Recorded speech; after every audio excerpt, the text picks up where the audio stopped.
I was wondering when you'd finally ask for a divorce. Honestly, poor people without parents are no good at all. With a mocking smile and a sharp voice, Susan spoke down to me. From the moment I married my husband, James, his mother, Susan, had been tormenting me. She would barge into the house James and I lived in, wait for me to come home from work, and then endlessly criticize everything I did around the house. She criticized my cleaning, laundry folding, cooking, and everything else, but she never offered to help. After enduring this for so long, one day I finally reached my breaking point. You must not have been taught properly since you were raised by a single father. Your taste buds are messed up, so your food is terrible. Susan had said this after tasting my food without permission. I had been raised by my grandfather after losing my parents at my young age. Knowing this, I couldn't forgive her for mocking him. Out of anger, I asked for our divorce, and Susan and James agreed without hesitation. James joined in, writing on Susan's almost gleeful response. Exactly. The difference in our family backgrounds was too much. Next time, find someone with a background as good as ours. But they don't know. They can laugh now, but it won't last. In the not-too-distant future, they would learn the truth and collapse to their knees. My name is Rachel, and I'm a 33-year-old part-time homemaker. 2 years ago, I married my senior colleague, James. He had been teaching me various things as my mentor since I joined the company. If there's anything you don't understand, feel free to ask me anytime. His gentle smile completely captured my heart. Having little experience in romance, I couldn't be very proactive. I could only muster up the courage to ask work-related questions, and just thinking about asking personal questions or inviting him out for a meal after work made my face flush with embarrassment. However, despite my hesitation, James was the one who asked me out. I was drawn to your serious attitude and dedication to your work. If you don't mind, would you go out with me? I immediately nodded at his words. After dating for several years, we got married and started living together. In my heart, alongside the joy of being able to stay with the person I love forever, there was a sense of relief that I could finally put my grandfather's mind at ease. Actually, I lost my parents when I was very young, and my grandfather, Brian, took me in and raised me. Why don't I have my parents? During my rebellious phase, I knew it wasn't fair to lash out at my grandfather, but there were times I screamed at him anyway. Now that I'm an adult, I don't do that anymore, and we've built a good relationship. But I can never forget the sad look on his face from those times. Feeling guilty for the hardships I've caused him, I decided to do my best to repay his kindness. I bought him gifts with my first paycheck, took him on trips for his birthday, and treated him to nice restaurants. By marrying James and starting a family, I felt I could finally provide him with true peace of mind. Rachel, be happy. At our wedding, seeing my grandfather say this through tears made me cry as well. When we first got married, both James and I were busy with our work, but things have finally calmed down recently, and we've started thinking about having our kids. Of course, I also wanted children, but James's mom, Susan, was a significant factor in pushing us to think about it more seriously. Rachel, it's been 2 years since you got married, right? No kids yet? Don't you want to give me a grandchild soon? I can't count how many times she has said that to me. Well, maybe someday. I'd respond with a vague smile and steer the conversation to another topic, but the pressure every time we met was quite stressful. Even when I sent pleading looks to James, whether he didn't notice or chose to ignore them, he never said anything. Trying to endure the pressure to have a grandchild, I started visiting their house less frequently, but it was futile. Susan began coming over to our house uninvited. "Susan, what are you doing here?" The first time I saw her, I was so shocked that I couldn't help but yell. But Susan was completely unfazed. James gave me a spare key. We're family, so there's no problem with me coming in, right? Initially, she only came on weekends, but now she comes over on weekdays too, waiting for us to come home from work. Susan started coming to our house about 3 or 4 times a week. I became so used to it, or rather, so exasperated by her persistence, that I lost the will to confront her about it. If you think Susan would do some chores before James or I got home, you'd be wrong. Instead, she drops her things and says to me as I head into the kitchen, Hurry up and make dinner. I'm tired of waiting, and I'm starving. "All right."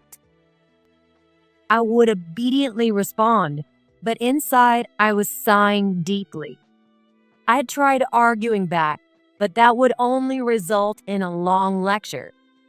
Not that it mattered much, as Susan would still give me advice, or rather lectures, on housework even if I didn't argue. When I came home late due to overtime and tried to reheat some leftovers, she would make snide remarks. Leftovers? Are you cutting corners? Freshly cooked meals taste better. You're not feeding James this half-hearted cooking, are you? She would only criticize without offering any help, leaving me utterly exasperated with her. If I showed the slightest hint of dissatisfaction, she would lash out at me. What? Do you have a problem with what I'm saying? I'm giving you advice as someone with more life experience. Over time, I developed the ability to let her nagging go in one ear and out the other. But there was one thing I couldn't stand. While waiting for us to come home, she would freely use our water and electricity without a second thought. Once, she even left the TV on while taking her nap. As a result, or rather because of this, our utility bills kept increasing. "Hey, can you talk to Susan and ask her to return the spare key?" I was exhausted from dealing with Susan, so I'd asked James several times, but he never really listened to me. Come on, don't say that. James would respond with a carefree smile, trying to calm me down. He seemed to believe that Susan's actions were just her way of trying to get along with me. Don't be so uptight. Mom wants to get along with you. James wasn't a mama's boy. He genuinely meant well, which made it hard for me to push back. However, Susan's comments kept escalating. Rachel, you're really not very efficient. Maybe it's because you were raised by a single parent. She started making derogatory remarks about my grandfather, who raised me, and I had reached my breaking point. It seemed Susan thought it was better to be raised by 2 parents than by one. One day, I received a shocking call. Today, Susan showed up at the office without an appointment. The call came from Stephanie, my grandfather's secretary.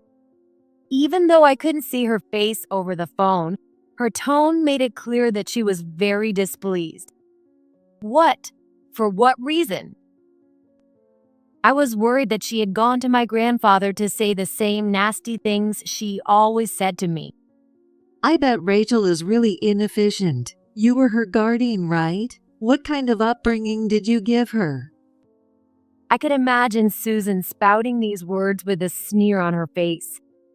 But it turned out I was wrong. Apparently, Brian told her, "Feel free to visit anytime you're in the area," so she took him up on it. She ate a ton of sweets and then left. It seemed Susan had taken my grandfather's polite invitation at face value.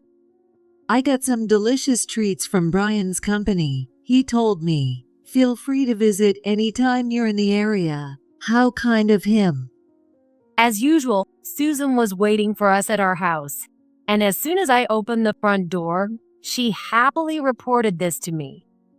Maybe my grandfather did say that, but Susan couldn't read between the lines. Even if you plan to visit, it's common courtesy to call ahead. All I could do was let out a dry laugh in disbelief. Susan's expression changed, and she furrowed her brows, clearly displeased with my reaction. Then, as usual, she began making snide remarks towards me. By the way, when are you going to start coming home a bit earlier? If you were more competent, you should be able to finish your work and come home sooner, right? My lips twitched involuntarily. I was used to her insults, but that didn't mean they didn't hurt. I tried not to take them too seriously, but I still hadn't reached the point where I could just smile and let them roll off me. If you don't come home early, James will have to keep eating those tasteless leftovers. Honestly, you have no sense of supporting him. I'm sorry, work has been really busy lately. If that's the case, why doesn't Susan cook instead? As I muttered this under my breath, Susan's eyes flashed with anger. Don't make excuses. This is what happens when you're poor and have no time.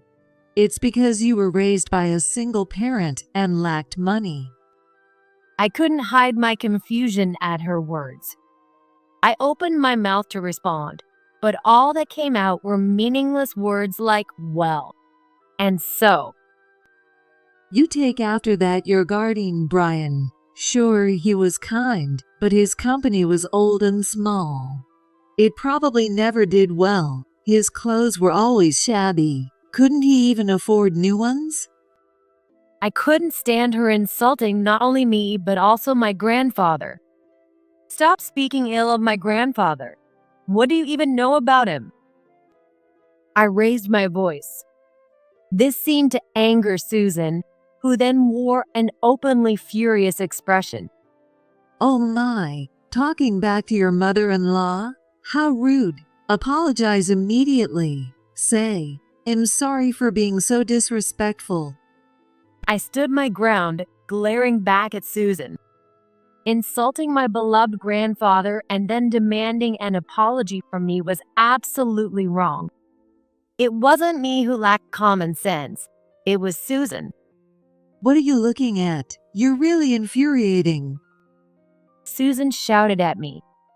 Though she was shorter than me, her presence felt overwhelmingly large. You're upset and talking back because I told you the truth, aren't you? It hit a nerve, right? You're probably embarrassed that Brian still has to work so hard at his age. That's not true. I'm proud of my grandfather. However, even if I said that, Susan would just scoff and never apologize for what she said about him.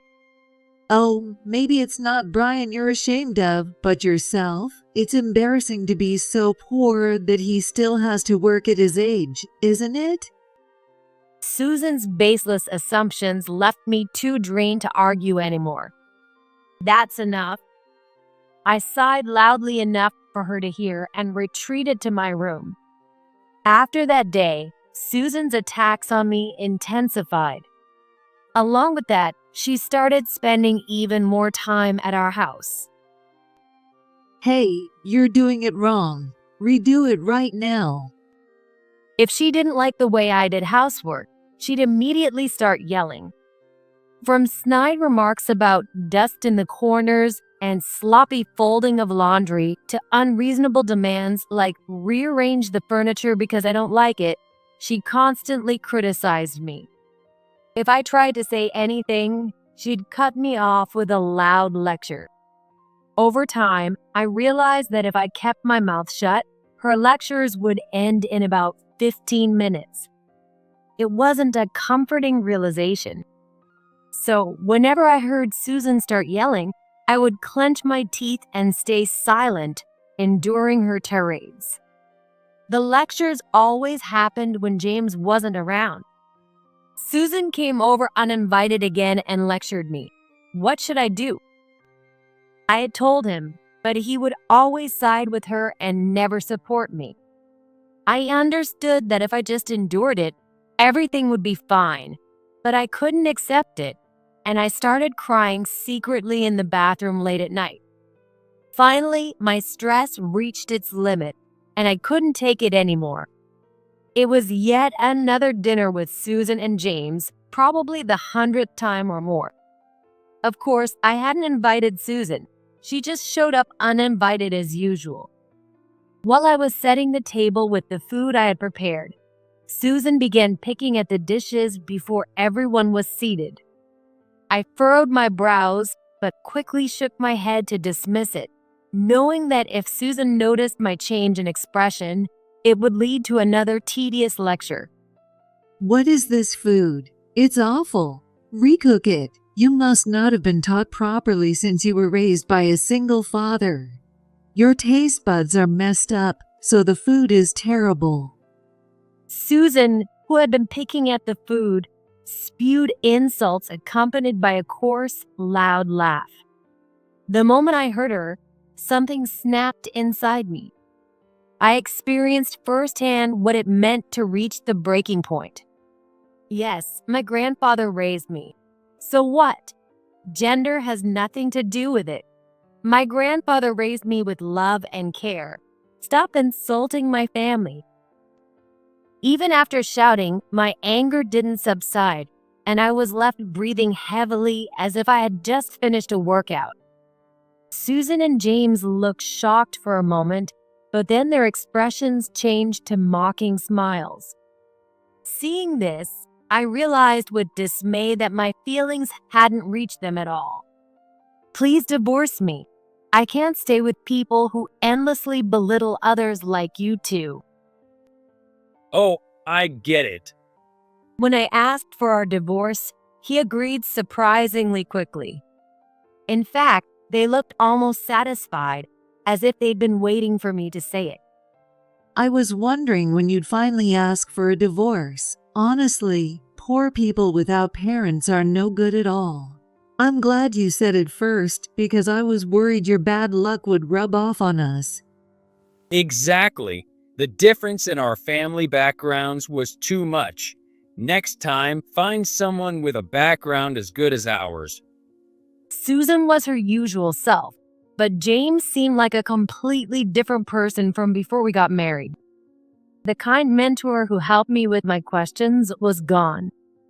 No, this was his true nature all along.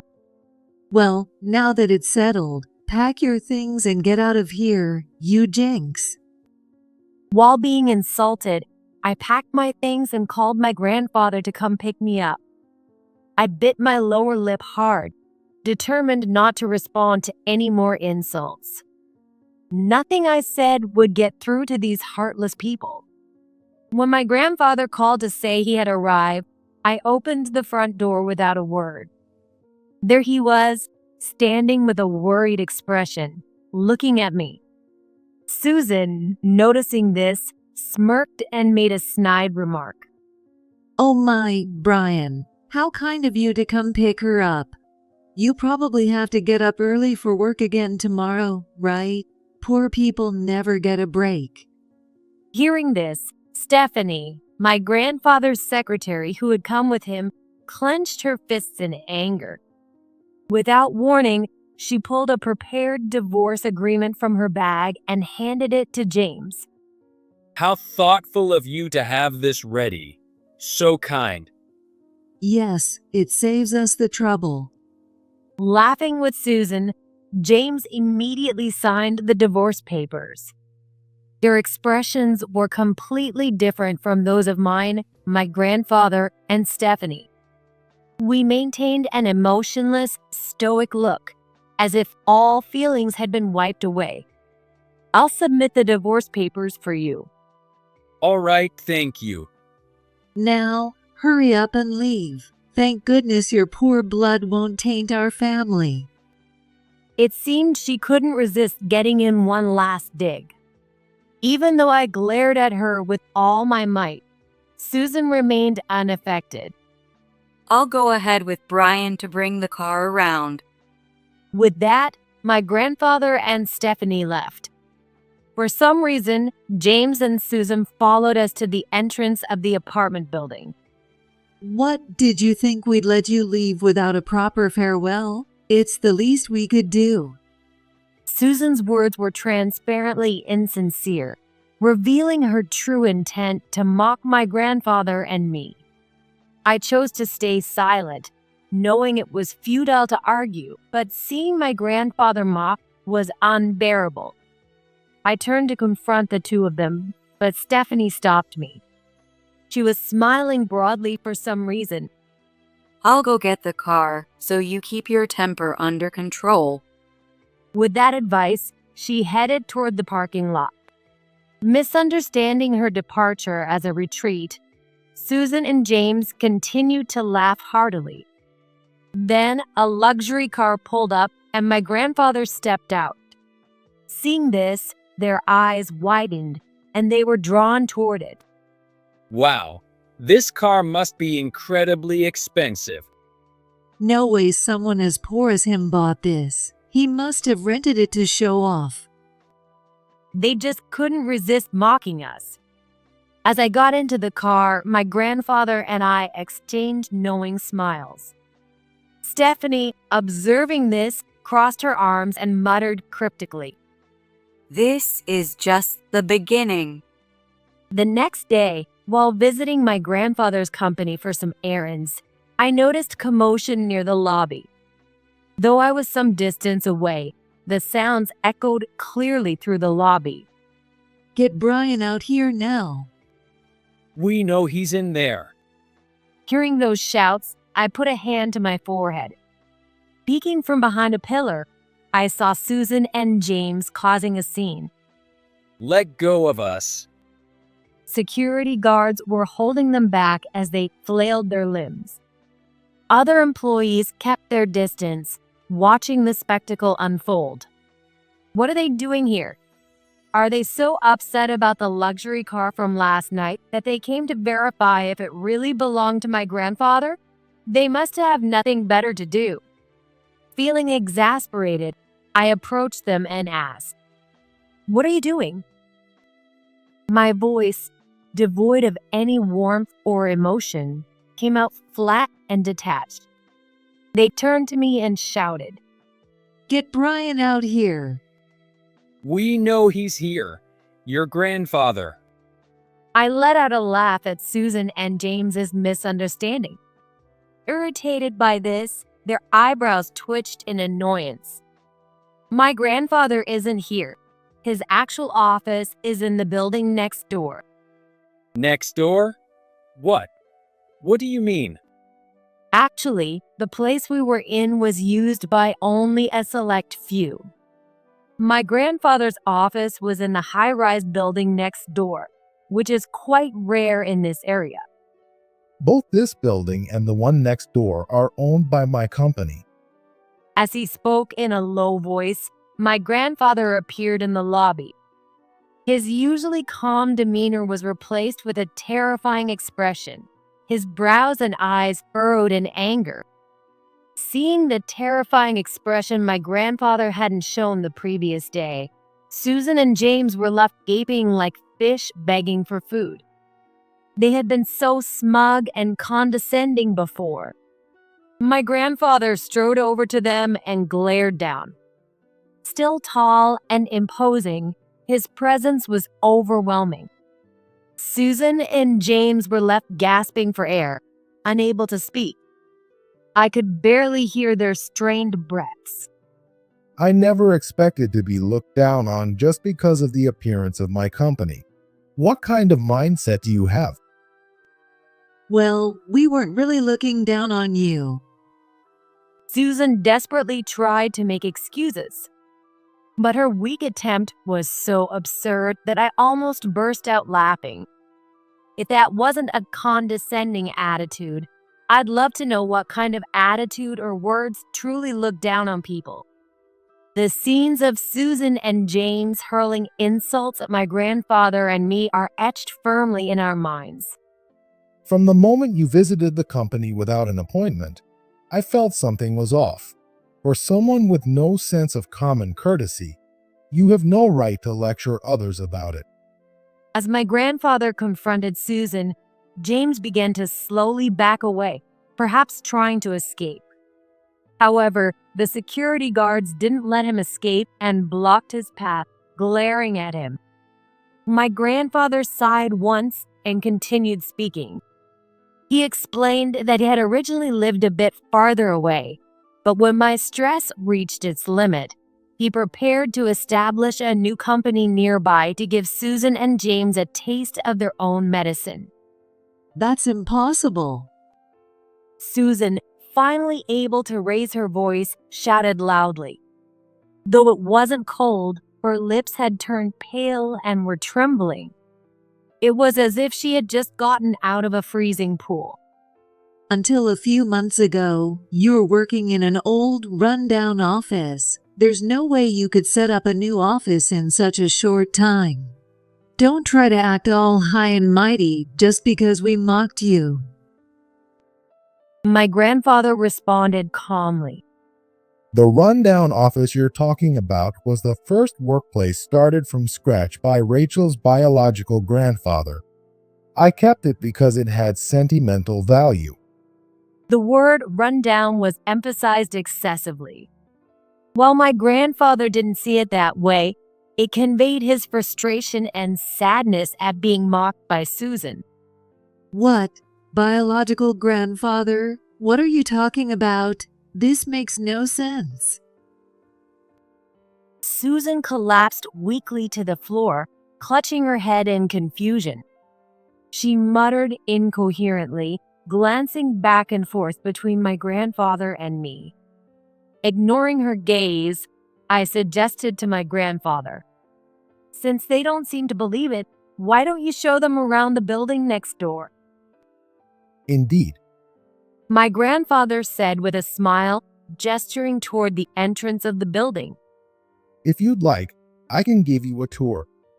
His once angry expression had softened into the gentle smile I knew so well. Relieved by the change, Susan and James visibly relaxed, their fearful faces turning into grins. However, beads of cold sweat still dotted their foreheads, showing their lingering nervousness. Oh yes, please. Susan said, still trying to look down on my grandfather. The exterior might look nice, but the inside is probably just as run down as this place. Unaware of my grandfather's disdain for having his cherished company called rundown, James whispered to Susan with a laugh. Whether he realized it or not, his voice wasn't lowered at all, so we could hear every word clearly. Despite their confident demeanor, Susan and James were left speechless as they walked through the doors of the new company. The hallways were filled with many employees, and the interior design was sophisticated. Their mouths hung open in shock, as if their jaws might drop, completely stunned by how different it was from what they had imagined. What is this? I can't believe he's running such a big company. You've got to be kidding me. Are you mocking us? They stood frozen for a moment before scratching their heads and shouting in frustration. Who was it that mocked us first? I said, and they immediately stopped moving, collapsing together. The security guards then dragged them outside. After that, we never heard from them again. Rumor had it that word of James mocking my well-known grandfather had spread, causing him to be ostracized at work. He was even considering quitting his job. James had once talked about finding a new partner from a better family, but now that seemed unlikely. My grandfather expanded the company even further, handed over the presidency to me, and is now enjoying his retirement. I vowed to work even harder, determined not to be outdone by my remarkable grandfather.